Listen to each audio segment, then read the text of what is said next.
You may be surprised to hear this, but LinkedIn is actually one of the best opportunities for churches on social media right now. And in this episode, we're going to tell you why. Let's do this. Well, hey guys, I'm Thomas. And I'm Ian. And today we are talking about LinkedIn for churches. This is a first on the REACHRIGHT podcast. It's episode number 197, I believe. And never before have we talked a whole episode about how churches should be using LinkedIn. I think it should be a good conversation for us, right, Ian? We haven't. And I think this is a social media platform that a lot of churches overlook or maybe even think they don't need to use. So yeah. And I think there's some reasons for that. I think obviously, we all know that LinkedIn is more for business connections a lot of times. And it's not so much the kind of platform that I would go to first when it comes to trying to reach new visitors to come in on, this Sunday morning. But I think when it comes to building a brand and gaining exposure for your church and building momentum, LinkedIn is a valuable place that it is worth a look. Now, I'm not here to say that if your choice is you should choose between Facebook or LinkedIn, you shouldn't use Facebook or Instagram or YouTube or one of those. I think those obviously should have more attention. But if you have those dialed in, or if you're at least kind of moving in that direction, I think LinkedIn is one that you could probably get some results from. And I think it presents some really big opportunity, especially for organizational growth opportunities. Yeah. So connecting with local business leaders, especially when it comes time for you to hire or change some of your staff positions there. Right. Having a built-out LinkedIn profile can really go a long way. I think it's worth something. It's something that churches should be looking at. Again, probably not the number one priority. I wouldn't get up out of bed every day and saying we got to get that LinkedIn dialed in. But I think it's something to be focusing on, and it's some opportunity for results for churches, I'd say. Absolutely. No, we should dig into those results for sure. Yeah, well, so we have 10 different strategies that we've seen be effective for churches in kind of building their brand on LinkedIn. So the first one is kind of with building your brand is defining your brand, making sure you have that. So what I'm talking about here is LinkedIn is the best place you could be putting all those branding type statements and documents and look and feel type things. So your vision, your mission, your core values, all those kinds of things, they absolutely belong on LinkedIn. So you'll want to make sure that you have some of that kind of stuff really thought through. It's probably on your website already. Hopefully you're talking about these things in your church services, but getting that onto your LinkedIn profile, it really kind of helps set the organizational tone for your church. And I think that's a good thing for churches to be doing. Yeah, and that's probably one of the best things LinkedIn does, since it started, by nature being a networking for jobs and a professional network, if you will. So the defining of an organization, a business, or a church, their brand, they do that very well and give a lot of options. I remember that, Thomas, when we set up our LinkedIn here as a company at REACHRIGHT. So but and the next step after that is completing your profile. Of course, how many profiles are incomplete out there? A lot, right? I probably even my Facebook one is, or whatever. I don't know. It's been a while since I've looked at it. But as a church, you want to make sure that's dialed in. Your church's name, location, all of that. A good profile picture, cover photo, contact information, all of that stuff that's pertinent. The details really matter on LinkedIn for sure when it comes to those things. Yeah. This is kind of general advice for all social media platforms. LinkedIn, I see this being especially true, but we have found that with social media, give the social media companies everything they're asking for on your profiles, and you will tend to reap the benefits, and they'll give you more traffic when you do these kinds of things. So, I think this is something we definitely see this with your Google My Business. That's something or your Google Business Profile is what it's called now. So you get that dialed in and you'll show up on more searches. The same thing goes for LinkedIn. You get your profile dialed in and you answer every question. And LinkedIn, I think they probably have the most questions of any social media system out there. They ask you lots of stuff about, what your business is about and what your values are and when you meet and all that kind of stuff. Get all of that completely dialed in and you'll get more traffic on your posts and more people engaging with your content that way. So the next one is to engage regularly. That's number 3.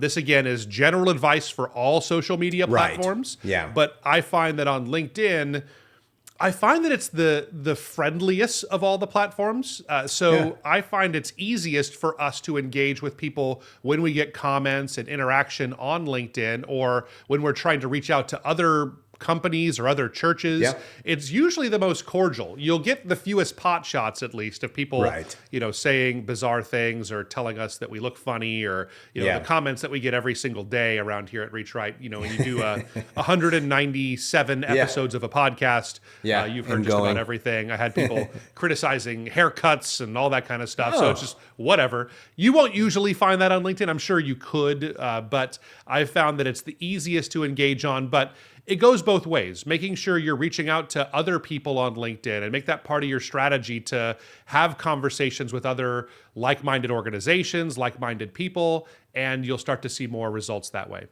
Yeah. Now, the other one, and this also is one, Thomas, that we would recommend for all social media platforms, is share stories. Storytelling is huge. We've talked about already building your brand. Part of that is storytelling. And so this is definitely a good place to do it as well, where you're interacting with people. So, and it's a way to, I guess, one good way to say it is humanize your brand and making it relatable to people. And so, a lot of different things you can do there. We've always said personal testimonies. Maybe it's an outreach you did, or just something just that's unique about your congregation that you want maybe other churches, your network, to know about. But tell those stories, and even though LinkedIn is thought of as kind of a business social media network, it makes you just kind of more relatable, authentic, and makes you more memorable. And there's nothing wrong with that. We see businesses doing this all the time too, not just churches, but businesses telling stories about what they're doing uniquely. And so, good thing to do here as well. We see actually longer form text content doing better on LinkedIn than any other social media platform right now. In fact, we're looking for content writers here at REACHRIGHT right now to really leverage some of this. But we found that when this kind of goes with telling stories, is that people are more willing to read long-form content on LinkedIn than any other social platform at this point, if it's engaging, if it's storytelling, and actually engaging with people that way. So I think there's a big opportunity there. You're right with that. So next one up is showcase your services. So this is something where, just like on other platforms, having photography and even short form video, while they don't, as of today and this recording, there isn't a LinkedIn version of like TikTok or YouTube Shorts or Reels, but there is a place for video. Still wide content or square content seems to do best on LinkedIn, but showcasing your services either there or using photography from your services and putting that kind of content into your LinkedIn feed, I think it just kind of helps to build momentum and give people a snapshot of what your church is all about. Yeah, absolutely. And that's actually a perfect segue into the next one, which is you want to share multimedia. So not just photos and video. This could be inspirational quotes. It could be short videos. We recommended long form stuff as well, but and that can be also short videos, but short videos and just other types of things to make you engaging, make it more interactive, to get more comments and shares, because people do that too on LinkedIn, is they comment and they share as well. So mix it up, I guess, is what we're saying. And this is, again, kind of similar to what you would do on other social media platforms as well. But it could be testimonials, like we said, other inspirational things, quick stories, if you will. So. Yep, absolutely. That's right. Okay, next one is offer value. And this is something that we don't talk a lot about on other platforms, but I think LinkedIn, it really is something where you can really focus on this, and just making sure that everything that you put out there, it actually has a benefit for the reader. And I think that people go to LinkedIn for a little bit different reason. I think they often are going there to learn more than to be entertained. Right. Yeah. So I think about the content that I would see on LinkedIn, and I do this also on Twitter or X as well.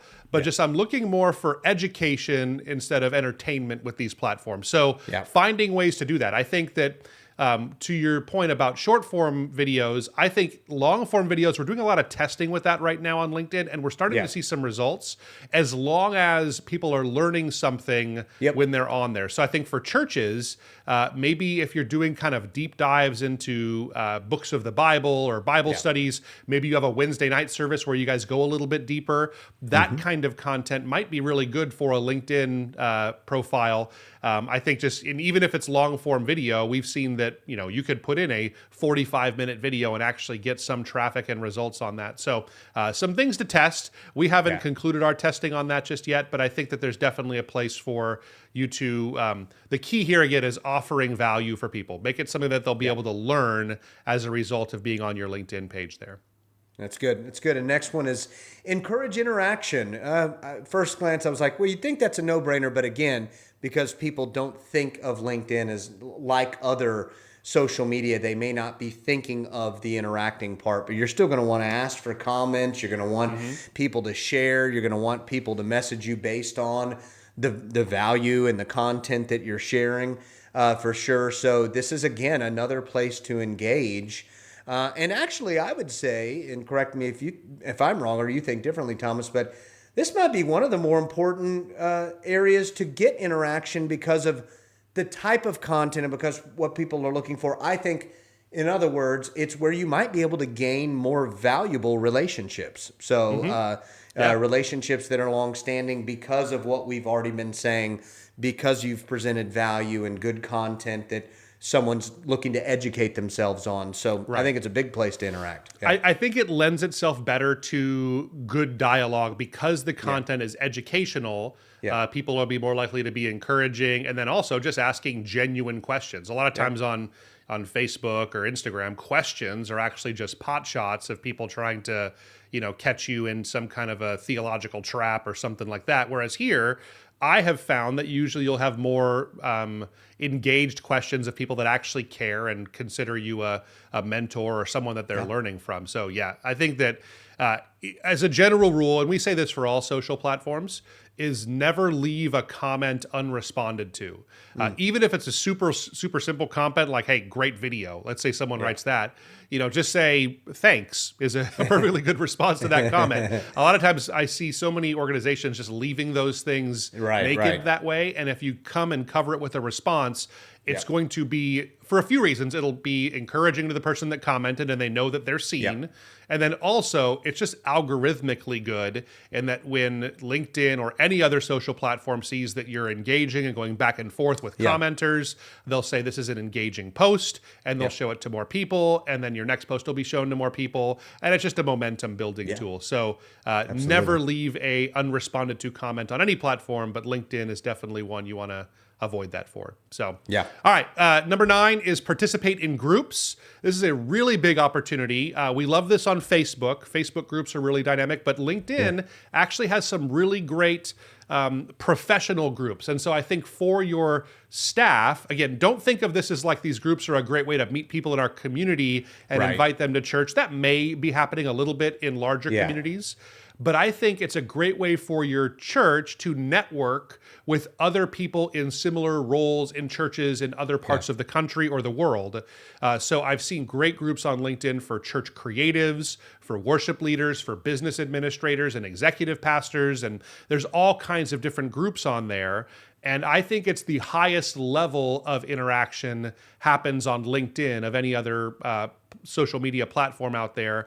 And I just think it's good momentum building, again, for your church. If you have lots of conversations with people of similar roles and other churches out there in the country, what happens is that when you need to hire a new youth pastor, you have lots of people that are familiar with your church and have some relationship there and will put their ear to the ground. And it's just a great way to kind of build momentum in those kinds of more like some staffing issues, but also just general church conversations that are happening out there. So really good opportunity with groups, I'd say.